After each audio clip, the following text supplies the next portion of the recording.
Welcome to Some Simple Security. I am Mist, And I am Tara. and today we're going to be talking about some email client type stuff.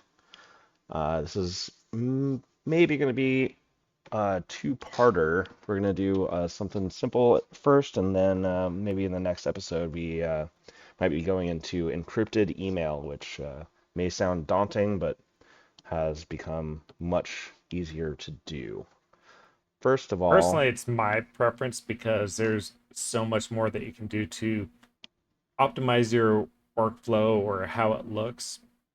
But there are a lot more benefits than just that. yeah, so there's the webmail client for say Gmail. A lot of people use that. You log into Gmail, you check your stuff. It has a nice interface. It's very useful.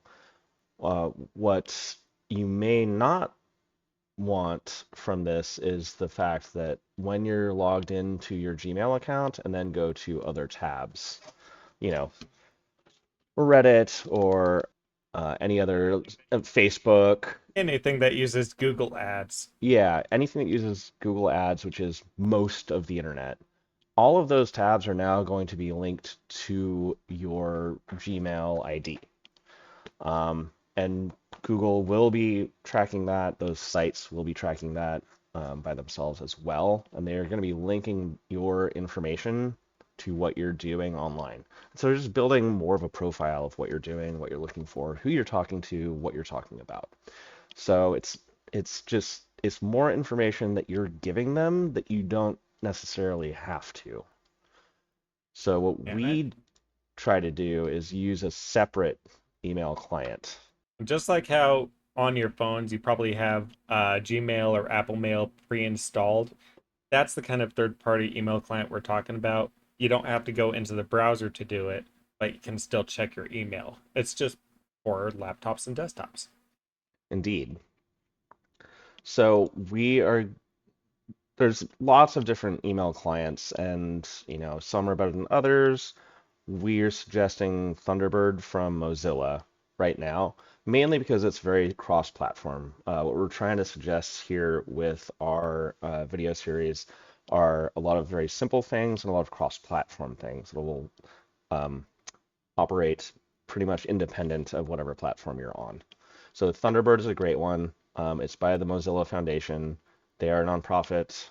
They are working very hard to make the internet just work for people instead of for corporations and advertisers. So I personally really appreciate their ethos, um, and I've been using their products forever. So if you go to thunderbird.net, um, it'll be easy. You can download an installer pretty quickly. See Windows, all these. Just pick whichever uh, whichever one works for you.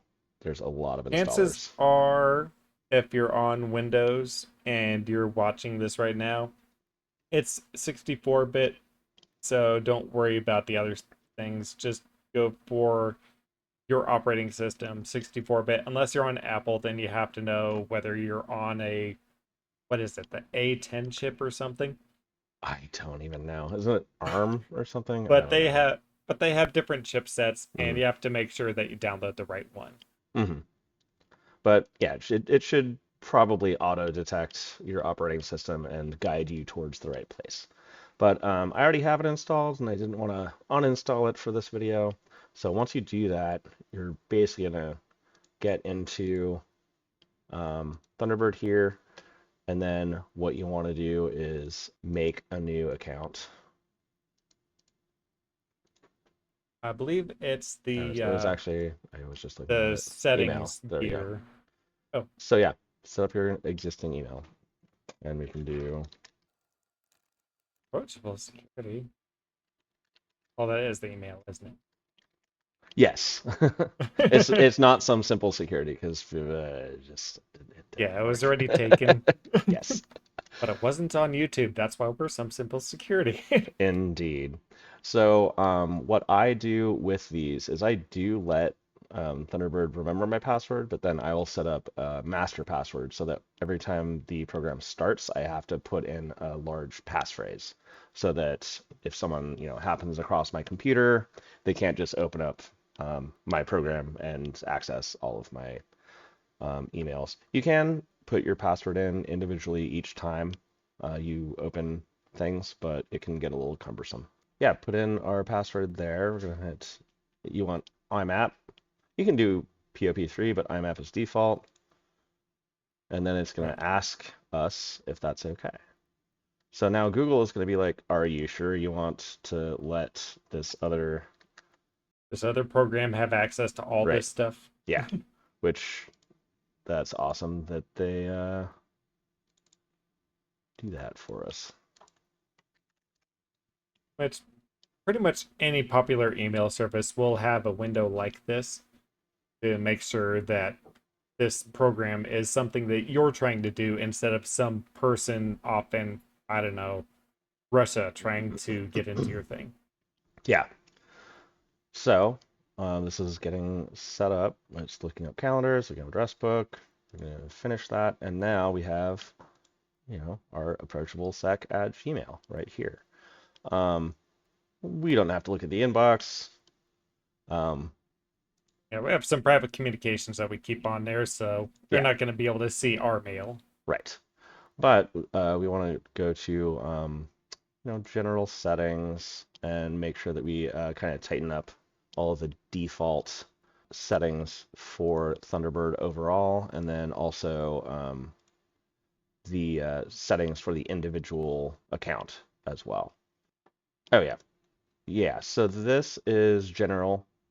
So I don't like Thunderbird going to anything. I don't like default. DuckDuckGo is fine. The account settings, if you're going for Mm. encryption stuff.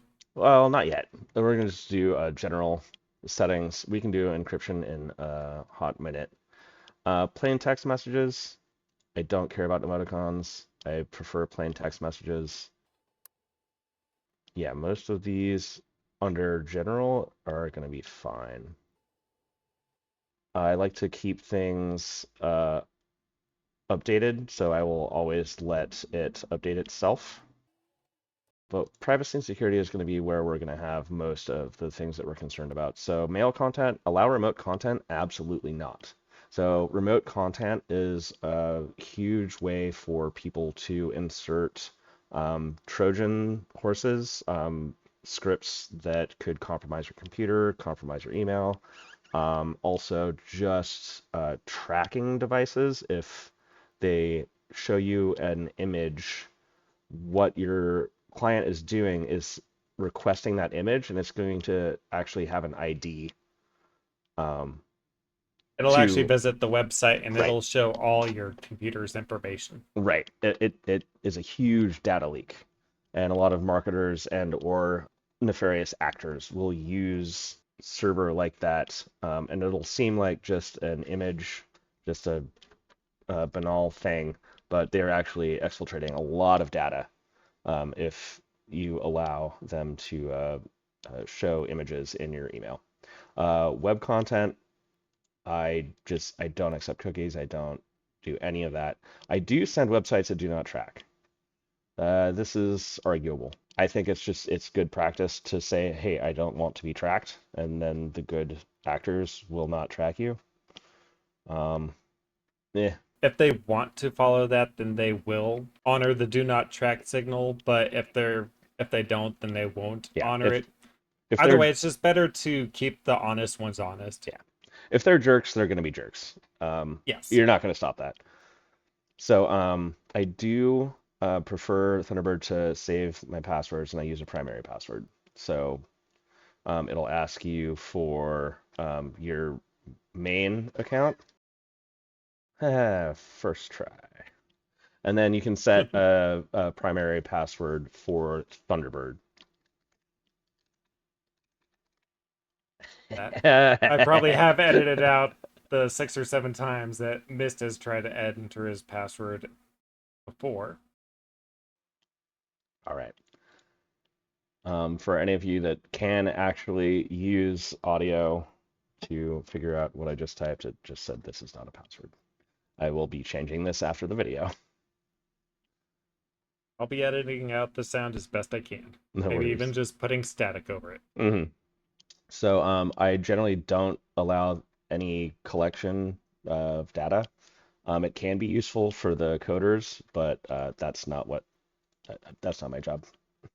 Like Yeah. they can deal with that. We're especially suspicious. We don't really trust anyone with any data hmm that we have. Yeah.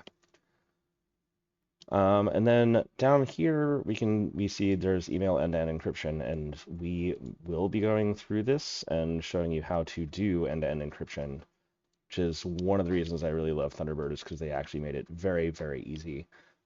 For 20, 30 years, it was just prohibitively difficult to uh, to do end-to-end encryption, and finally someone made it easy, and I'm very, very happy about that. But so you That can, has become so easy. yeah. And so we have approachable sec here, but you can just add more accounts. And it doesn't have to be Gmail. It's any email account. Then you have one stop shop for uh, accessing all of your email accounts, and none of those bleed over into your web browsing. So it's a good compartmentalization for your data. I use what was it, Fair Email on my phone, and I use Thunderbird on my desktop. I highly recommend using an email client over using any sort of web-based tool, like you can see in the second tab of this web Mhm. browser. That's the one. I'm not going to click on it because that's our inbox. Yeah. Yeah, so that's pretty straightforward setup. Your email accounts here. We will show you how to get a encrypted public key and private key pair. And also, Thunderbird does work on mobile devices. There is ostensibly a way to share your key pairs between those, and we will try to show how that works. It's I haven't had not, luck on my end, yeah, but I am the one using Linux. He's the one using Windows. yeah. So I've been successful at exporting my key pairs from this machine and then putting it on another machine up in my bedroom. I have not tried to do it to my phone, but we will do some research and see what the caveats are. Because sharing those key pairs around so that you can actually have, yeah. This has been some simple security. I am Tara. And I missed. Be sure to like, comment, and subscribe. Let us know what you liked, what you want to see more of, or if you just want to say hi. We appreciate every single one. And we will see you in the next video. Indeed. You'll see us. Wait. No, you won't. But you're gonna see pixels that we move around. Yes.